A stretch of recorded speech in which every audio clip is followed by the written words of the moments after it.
Hello and welcome to Chapter 13, Vital Signs and Monitoring Devices for the EMT. We're going to talk about some vital signs, what vital signs constitute, and we're going to talk about some various other things that go into vital signs. Okay, so gathering the vital signs, the importance of vital signs. So vital signs are basically the outward signs of what's going on inside the body. Those are the things that we can see um, that make up like blood pressure, pulse, respirations, pulse ox, pupils, various things that kind of clue us into what the patient, what's going on with that patient. So it's to identify important conditions or trends in the patient's condition. So we also want to know how our patient is doing. So we get a baseline set of vitals, and then we trend our vitals where we get uh, more vital signs throughout the call. And what happens when we get more vital signs throughout the call, we can either see that our patient is improving, is declining, or staying the same. Okay. Um, this last point here, the patient severity and treatment priorities may prevent acquisition. That is true, but you also want to attempt to at least get something um, on every single patient. So pulse and so what are vital signs? We talked about it. Pulse, respiration, skin color, temp and condition, cap refill in infants and children, pupils, and blood pressure. So baseline vitals, this is that first set of vitals that are obtained, and then we get repeat vital signs. So that way we can find those trends of whether or not our patient is declining, improving, or staying the same. So a pulse, this is the palpable pressure of the heart beating, causing blood to move through the arteries. We all know what a pulse is. We all can feel it. An interesting fact, my daughter was reading some book the other day in the car. She was reading it to all of us, and um, the way that they started taking pulses and everything like that came about because there was a doctor who said, hey, we need some way to find out if people are alive or not. They didn't know about the pulse. They knew that, you could feel it, blah, blah, blah, but they didn't realize that, it was still in the early stages of medicine. So what they would do is they would take a finger and stick it in your ear. And if you could hear or feel the buzzing in the ear, that meant the patient was alive. If you couldn't feel it, the patient was dead. So just an interesting thought. Okay, I don't suggest um, actually putting your finger in the patient's ear, so that might be a little weird. But I guess if you want to try it out on somebody that you know first. Um, so the pulse can be felt by placing the fingertip over the artery where it lies closest to the body's surface and crosses over a bone. Okay, we all have pulse points. Okay, the radius along the radial bone. We have the carotid pulse, the femoral pulse, the inguinal pulse, um, pedal pulses, popliteal pulses. Those are all pulse points for us, as well as the brachial pulse. So if you're checking for a pulse on a conscious patient, you're going to check for a pulse on the radius. If you're checking for an unconscious patient, then you'll probably check for a pulse at the carotid artery. When you do codes, you'll see people will take a femoral pulse. It's a core artery, so it's one of those things that will beat first. Radial pulses may not work during CPR just because they are farther away from the heart. So how do we get a pulse rate? It's the number of beats per minute. So a normal rate for an adult is at rest is between 60 and 100 beats per minute. Tachycardia, as we learned in chapter 5 with medical terminology, tachycardia. Tachy means fast, cardia means heart, so we have a fast heart rate. And tachycardia is typically considered anything above 100 beats per minute. Bradycardia is, brady means slow, cardia means heart, so a slow heart rate of less than 60 is typically considered slow. Now, there are caveats to that. Let's say, for example, runners, okay, or high performance athletes. Those type of people have a slower resting heart rate. They do not, their heart rates, they've trained, their body doesn't need to pump as fast. They don't need as much oxygen to oxygenate the cells and the body and everything like that. So they only beat about 60 times, probably less than 60 times per minute. Okay, so above 120 beats or below 50 beats per minute is considered a serious finding. So even though our normal range is 60 to 100, we don't really get concerned until that heart rate gets above 120 or below 50, okay? Because then we're starting to see like perfusion mismatches with the ventilation perfusion mismatch. We're going to see some other various things. So during an emergency, it is not unusual for a pulse rate to temporarily be between 100 and 140. The reason this is because anxiety, okay? If you have an emergency, doesn't matter what kind of emergency it is, your patient's probably going to have some type of anxiety, okay? So especially like in a car accident, you know, they don't have to call 911, okay, normally. So their heart rate is probably elevated. Okay, and so we talked about this, what normal situations might account for a heart rate outside the normal range. You know, the athletes, the high performance athletes, the patients that have some type of dysrhythmia or arrhythmia going on, okay? And it's normal, okay? People can live with AFib for all of their lives. We get concerned when they start having symptoms of chest pain or fluttering in the chest or, you know, nausea, vomiting, anything like that, and their heart rate is above that 140s range, okay? So pulse quality. So we're gonna look at two factors. We're gonna look at rhythm, which reflects the regularity, regular intervals between beats that are consistent, and then an irregular heart rhythm is when the intervals are not consistent. So you'll have a heartbeat that will typically be, you know, beat, beat, beat, beat, beat.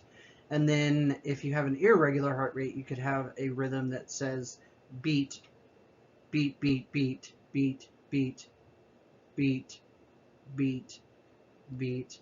And it can just vary based on the patient's condition. So the other factor is force. Okay, so the pressure of the pulse wave as it expands the artery. The pulse should feel strong, and if it's not, then we call it thready, where it feels weak and thin. Okay, bounding is also another sign of a pulse quality. Bounding is where that artery is super strong and it feels like it could just like pop out of the skin or just pop out, and that's a bad thing too. Okay. So common pulse locations, we talked about this a little bit. Radials used in patients 1 year and older. It's a wrist pulse found by placing two fingers on the thumb side of the patient's wrist just above the crease. So if you're looking right here, it's right about, if I can get it to work, right about here in this area. Okay. Um,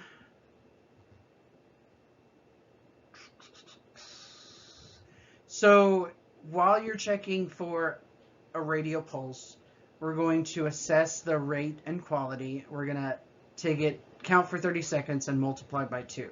Okay, so that gives us our per minute rate.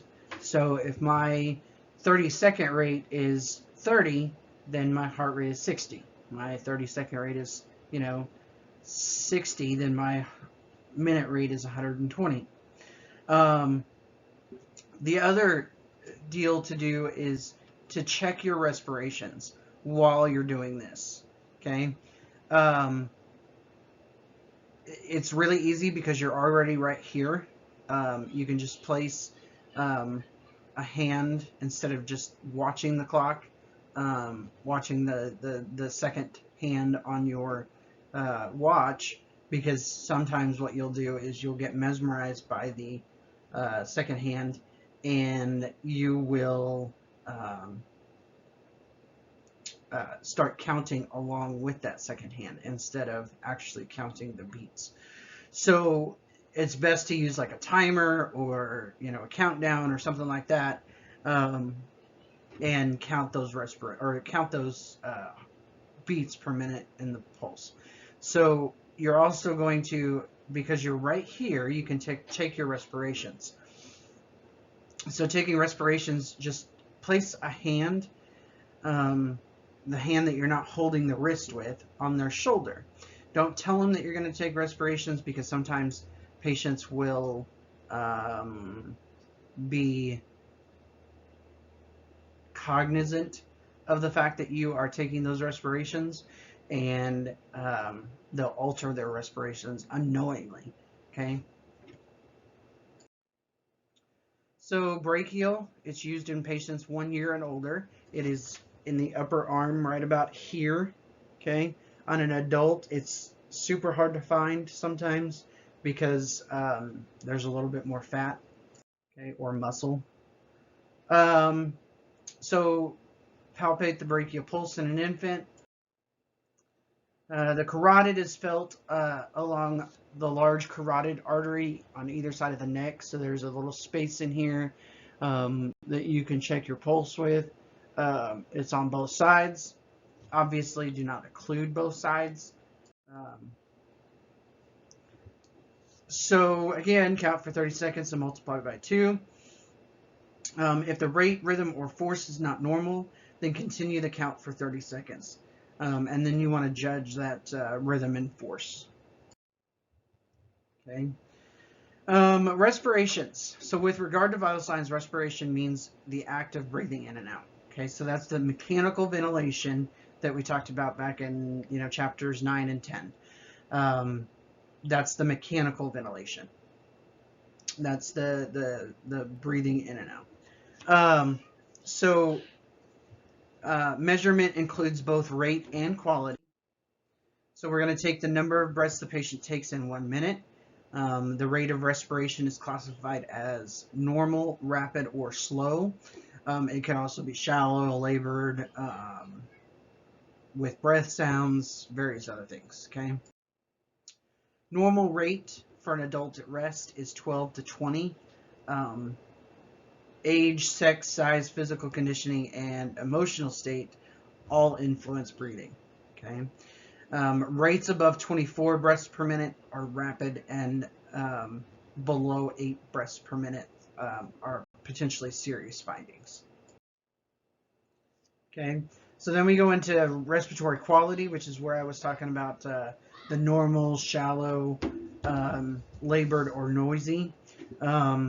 These will, you can have shallow respirations, such as, they're not taking a full deep breath in. You can have labored, where they're having a really hard work of breathing to get that breath in, or they're noisy. Okay. So we're going to count the respirations after assessing the pulse rate, count the number of breaths taken over 30 seconds and multiply by 2. And then we're going to note the rate, quality, and rhythm of respiration. Skin. So skin consists of color, temperature, and condition. And this can provide valuable information regarding circulation and whether or not the patient is perfusing enough for the body to be able to maintain it. Okay, so the best place to assess skin color is the nail beds, the inside of the cheek, and the inside of the lower eyelids, the palms of the hands. Okay, they're typically not tan, they're typically not dark, and we check to make sure that we can see the skin color there. Okay, so abnormal skin colors, we've got pale, cyanotic, or a blue grayish color. They can be flushed, as in red, or they can be jaundiced with some type of liver failure or hepatitis, or gallstones. Gallstones can cause a yellow tint to the skin. Temperature. This is when how we feel. We feel with the back of our hand, and we feel on the skin, not through clothing or anything like that. And then we note if the skin feels normal, warm, or hot, cool, or cold. So this is just a judgment. It's not a precise, you don't necessarily want to figure out, well, they're at 98.6 or they're at 104. We can't tell that without a thermometer. So we're just going to feel the back of feel the skin with the back of the hand.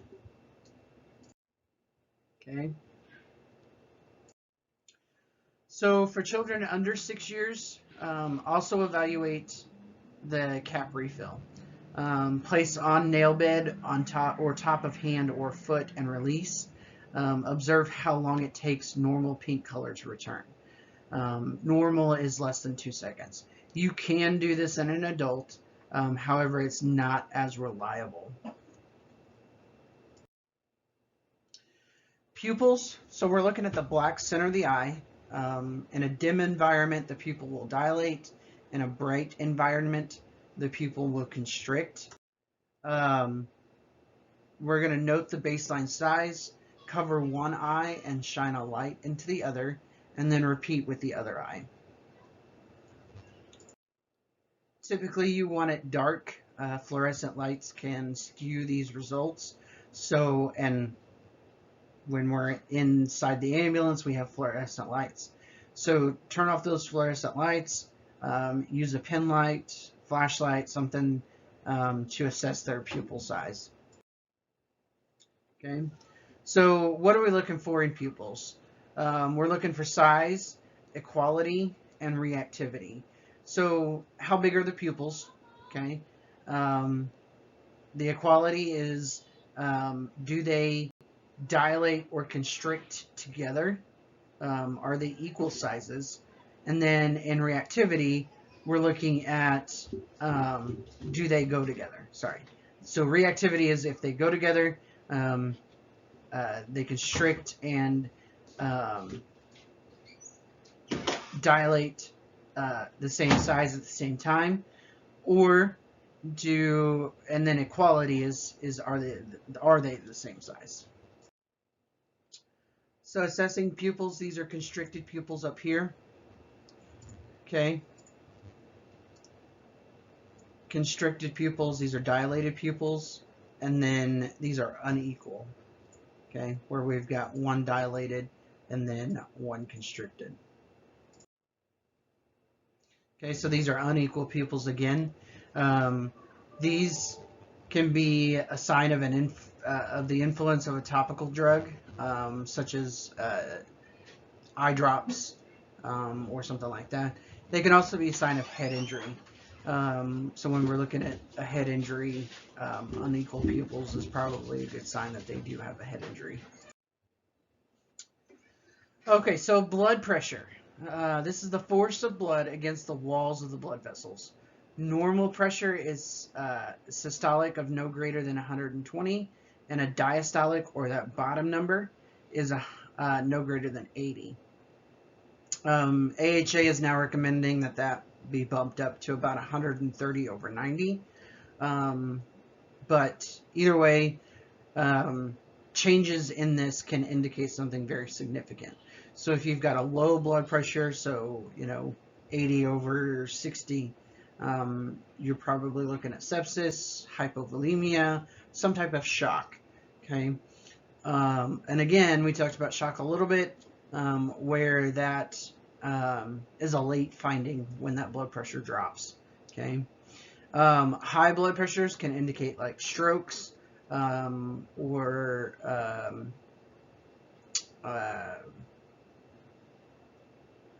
pain, various other things. Okay, so a blood pressure is measured with a sphygmomanometer and a stethoscope. And so the cuff should cover 2/3 of the upper arm, elbow to shoulder. Okay, so we're looking at up here to here, and it should cover right about here. Okay, so this is that positioning. If you notice, sometimes on these sphygmomanometers or blood pressure cuffs, they'll have where the artery is, or where the blood pressure cuff should be placed in relation to the artery. So you've got your artery that runs through here. Okay. I apologize. That is the wrong arm. So this is the right arm. So you've got your artery. There's another arrow over here. So this artery is actually going to run like somewhere right in here. Okay. So that arrow should be typically right there. So we talked about that. Position the cuff and stethoscope palpate the brachial artery at the crease of the elbow. Position your stethoscope. Position the diaphragm of the stethoscope directly over the brachial pulse or medial anterior elbow. Okay. So when measuring the blood pressure by auscultation, locate the brachial artery by palpation before placing the stethoscope. So we want to make sure that we can feel that brachial artery flowing before we place the stethoscope on it, instead of just trying to, place the stethoscope there and then trying to find it. So then we're going to inflate the cuff, listen and inflate until the gauge reads 30 millimeters higher than the point the pulse sound disappeared. Then we're going to obtain our systolic pressure by slowly releasing air from the cuff. And then when you hear the first of these sounds, called Korotkoff sounds, we're going to note that reading on the gauge. To obtain the diastolic pressure, we're going to continue to deflate the cuff, and then when the sounds turn to a dull, muffled thuds, the reading on the gauge is the diastolic pressure. And we're going to record our measurements. So blood pressure by palpation is when we position the cuff, we find the radial pulse, we inflate the cuff, and only record the systolic pressure as we slowly deflate. And the systolic number is what we get when the gauge reaches the point where we feel the pulse again. So another note on blood pressures, the gauge itself reads in even numbers, and it starts at 2. So if you take a manual blood pressure, that number is always going to be an even number. Okay. All right. So determining blood pressure by blood pressure monitor. The monitor itself just takes the blood pressure. We're going to basically do everything that we need to do, and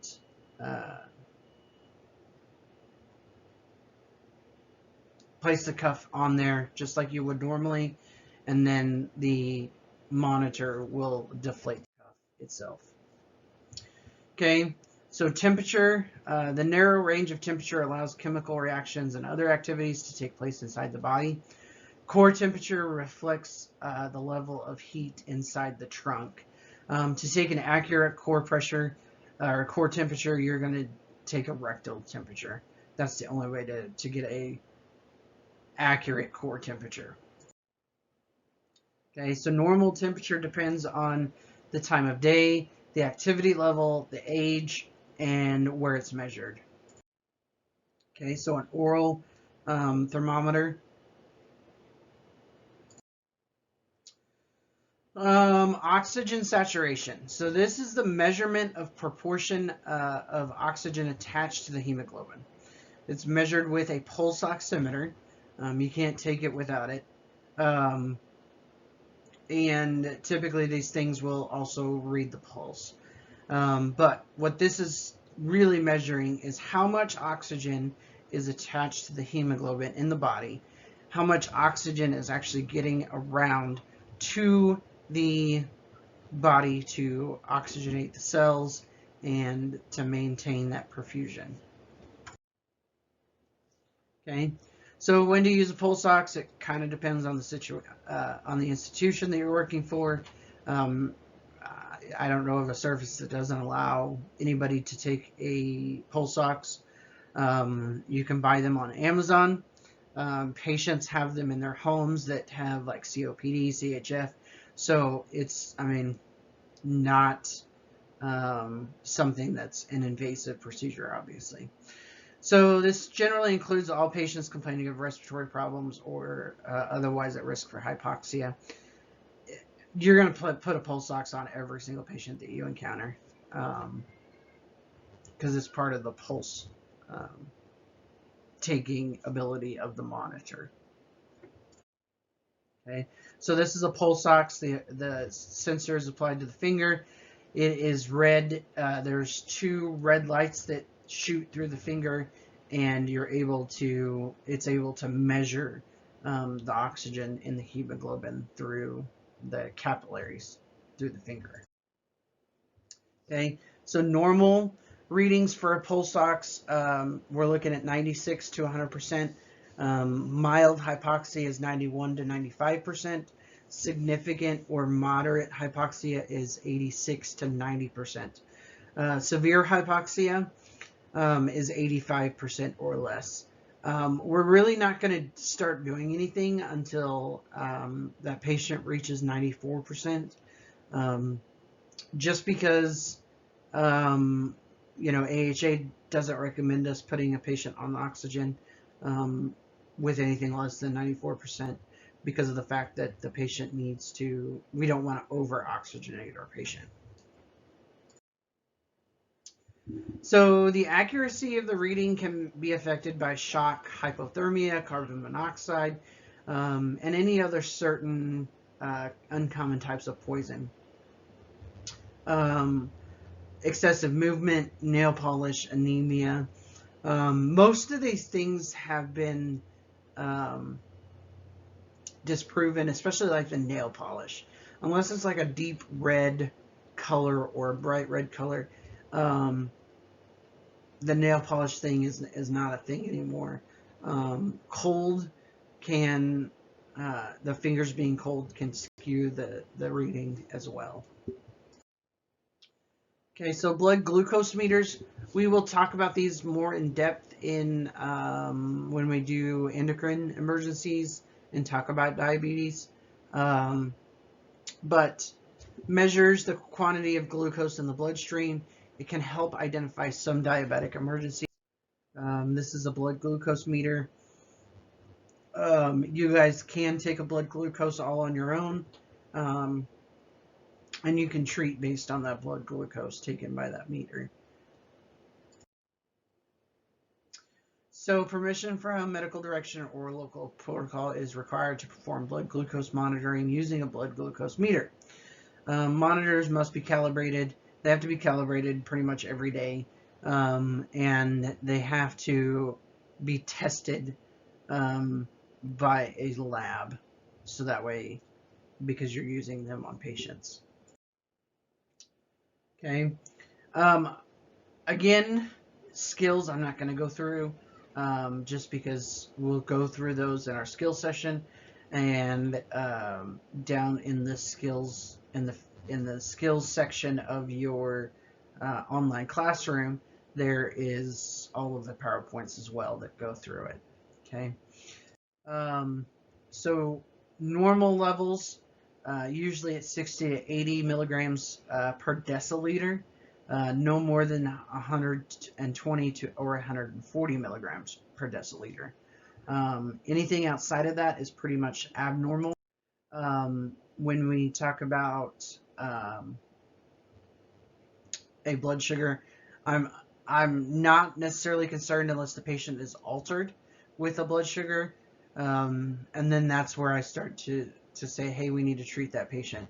And I typically don't treat a patient until they get to, like 30 to 40 um, on a blood sugar. And then if they're alert and oriented, I'm going to give them some oral glucose. I may give them some D10 or D50 depending on what I have. So a pediatric note on blood sugars.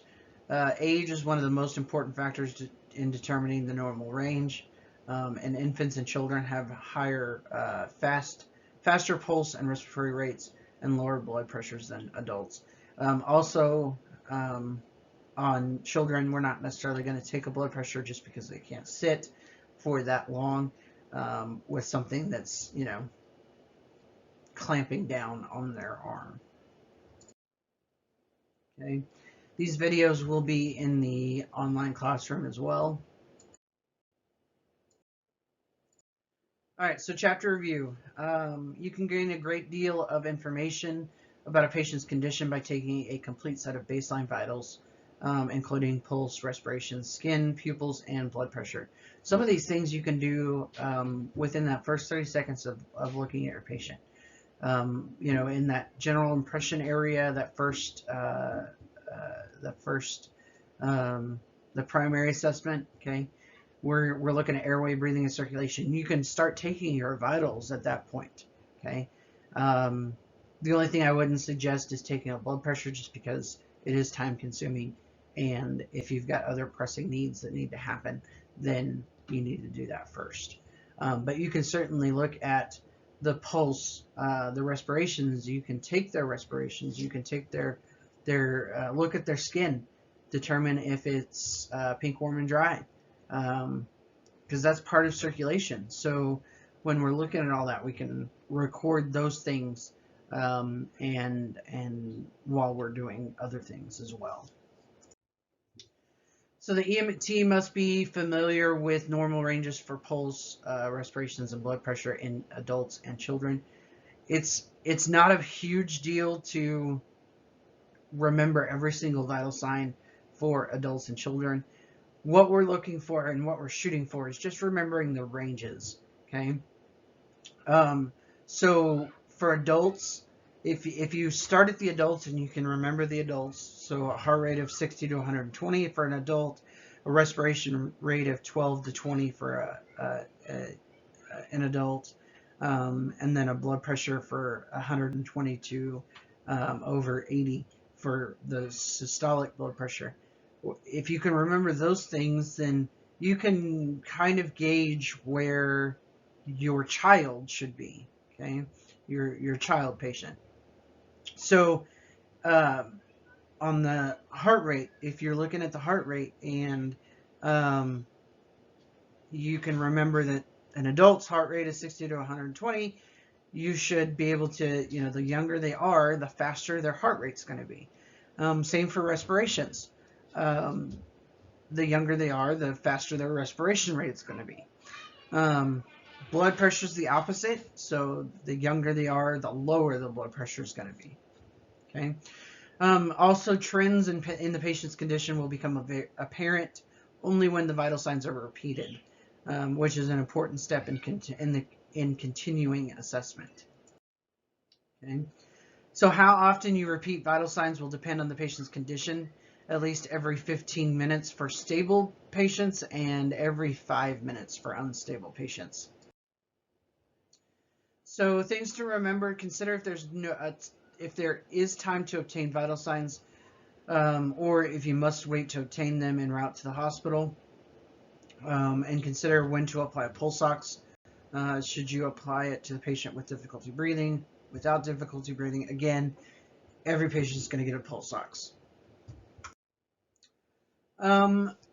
Also remember to consider whether abnormal vital signs are the result of an illness or injury, or the result of some other factor. So illnesses can cause high blood pressure, low blood pressure. Injuries can cause high blood pressures or low blood pressures, depending on what kind of injury it is, and what's happening in the body. If they're going into shock, if they're losing blood, or various other things, then their blood pressure is going to be lower. So, questions to consider. Just think about these questions as I read through them. Again, there's no assignment for these things, but just consider them. So, can you name all the vital signs? Explain why vital signs should be taken more than once. How much time should the EMT spend looking for a pulse when the radial pulse is absent or extremely weak? Okay. How should you react when the blood pressure monitor gives a reading that is different, that is extremely different from previous readings? Okay. So if my suggestion is to, on this question, is to take a manual blood pressure first, so that way you have an idea of where that blood pressure should be, and then you can put them on the monitor and take their blood pressure. And if their blood pressure is extremely out of whack with the monitor, go back to the manual's way and take another manual blood pressure and verify basically the monitor or your initial blood pressure. Okay. So how can you get an accurate pulse ox reading on a patient with thick artificial nails? It's difficult, especially with artificial nails, but you can remove the nail if needed, or you can turn the pulse ox to the side and put it on the finger sideways instead of the normal way. Sometimes patients' hearts will have an electrical problem and beat more than 200 times a minute. Why is the pulse so much weaker in such a patient? So let's think about this. So the heart is beating more, and it's beating more than 200 times a minute. So that's really, really fast. So basically what's happening is that fast heart rates can prevent filling of the heart. With this drop in preload, okay, so there's not as much blood coming into the heart, so that way afterload is not as much either, okay? So that cardiac output suffers. If little blood is being ejected from the heart, pressure will not be normal and the pulse will be weak, okay?